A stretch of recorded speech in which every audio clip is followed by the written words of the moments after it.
Welcome to another episode of How to DragonCon. My name is Kong. I will be your guide. Today we're going to talk about the schedule, the app, and fan tracks. So let me first begin by addressing the question that I see almost on a daily basis in the summer, and that is, when does the schedule come out? The schedule comes out 1 week before the con. Give or take a few days, but that's pretty much been the norm for as long as I've been going. So if you try to look for the current year's schedule, the other 51 weeks out of the year, you are not going to find it. Okay, you're going to find the old schedule for the previous year, but you'll not find one for the current year until 1 week before the con. The second thing to know about the schedule is that once it does come out, it is always fluid, it is always changing, getting updated, even at the day of the con, even up to the hour of that scheduled event. A lot of the con veterans actually like to joke that the schedule is not finalized until your butt is in the chair of the panel you wanted to see and it's actually wrapping up and concluding. Because there's actually been some times where people have shown up to the panel thinking that, okay, I made it, this is not getting canceled, it's happening, only for the guests to bail out literally 5 minutes into the panel and not show up, and thus canceling the event.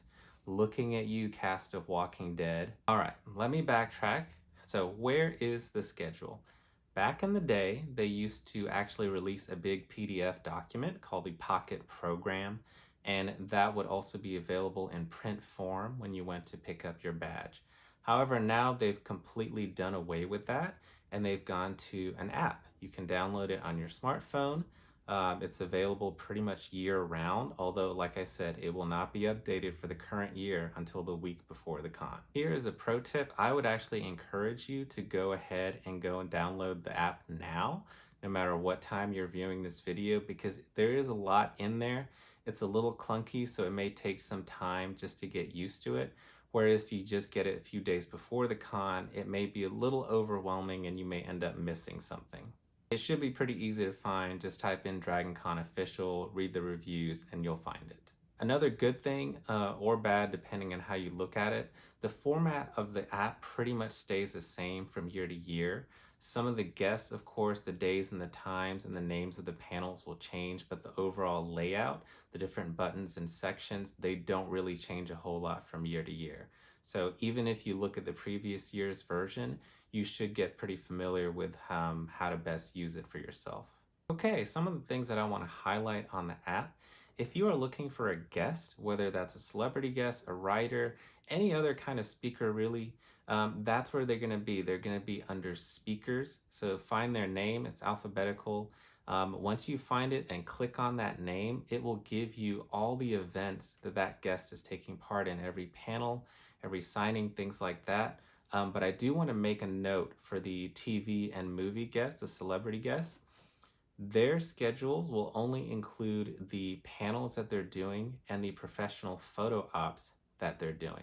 Okay, so I have a different video if you want to go look on the different celebrity interactions, such as photo ops, autographs, things like that. But just as a brief reminder for this, it will not include the times that they will be in the Walk of Fame, which is where they do the autographs, where you can chat with them and sometimes get a selfie at the table. Those are not listed in the schedule, but more or less you can expect them to be there all day, with the exception of taking a break, going to a panel that they're part of, or doing the professional photo op. Another thing, unfortunately, that is not listed, and I see this question asked a lot too from newcomers, the pricing for the autographs is not listed ahead of time. The photo ops you can see on the actual service's website, Epic Photo Ops, and I'll link that below. But again, unfortunately, the autograph prices are not included in the app. But as a rule of thumb, just from having seen many of them over the years, I will tell you they're pretty much in line. If you see what the photo op price is on the website, the autograph is going to be similar, maybe a few dollars cheaper, $10 cheaper, but more or less in the same range. Okay, so that was the speakers section. The other big section that I would want to highlight you to is events, right? This is where the bulk of the schedule is. This is the part that's going to be overwhelming when you open it up. And I think it's actually a nice reflection of the con itself, because the whole experience can be very overwhelming. There's just so much going on. And when you first click on the events, you will see just an influx of different panels that fill up the grid. So let me give you some advice on how to best filter through that. Of course, you can look day by day, but I would actually suggest that you categorize them by fan tracks. So go to filters, and then when you do that, it will pull up about 30 different fan tracks, and that is a great way to organize the whole thing. Which leads into, what is a fan track? I also see this question asked a good bit. So a fan track is really the con's way to organize all the chaos that's happening. They like to throw out the number that there is about 3,000 hours worth of content and programming and panels that go on over the course of these long weekend. So fan tracks are just a way to group that, typically by subject matter, fandoms, or just common themes. An easy example, take Star Wars, right? Everyone can understand that the Star Wars fan track is going to include every and anything under the Star Wars umbrella, whether it's the novels, whether it's a video game, the new TV shows, the old movies, really anything Star Wars related is going to be categorized under the Star Wars fan track. Another example will be young adult literature. Even though that one may heavily place a focus on Harry Potter, it's not the Harry Potter track. There are other works, there are other fandom that are kind of lumped into it because they all fall under the umbrella of young adult literature. There's also even a track for science, like actual science presentations on subjects like biology and chemistry. And I think the astronomy and space actually have their own track as well. Once you start going through some of the fan tracks, you'll notice that they tend to be housed in the same rooms over and over. So you can kind of imagine that like a home base. A lot of the smaller panels will take place in those rooms, whereas maybe a really large one, again, going back to the example of Star Wars, if you have a lot of stars from the TV shows that are guests at a certain year, they may not fit in that small panel that's dedicated to the Star Wars track.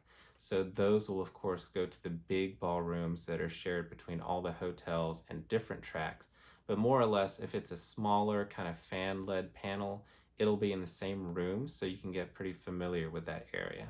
One metaphor that I like to use to describe DragonCon and fan tracks is a convention is like one giant university. It's a school, there's so much going on, but really when you break it down further, there's multiple departments that are going on at the same time. At any given hour, you can have classes on different subjects that go on in that same hour. Along the same veins, the fan tracks are the different departments and majors. And of course, you can certainly pick a concentration and stick to it as heavily as you want. But unlike a real university, you don't have to commit to a major to get that degree. You can pick and choose and dabble in whatever you want. I would actually recommend that because I think the con just has too much going on to limit yourself to one area. So I would highlight different things that you want to see in different fan tracks and try not to stick to the same one. However, another pro tip I would give is if there is one thing you want to see, let's say you're just a really big fan of maybe comics or something along those lines, and there's a panel with a speaker or a comic writer that you really want to attend, please go see it. Don't miss that one. If that's your one must see, must do event of the con, don't miss it for anyone else. Don't miss it for any other excuse. Otherwise, you may resent that. And unfortunately, that may not come back the next year, right? Either that guest may not be invited back, something else comes up. Of course, never know what's going on around the world either. So again, if there's just one thing that you are just absolutely a diehard fan of, please make it a point to go see that.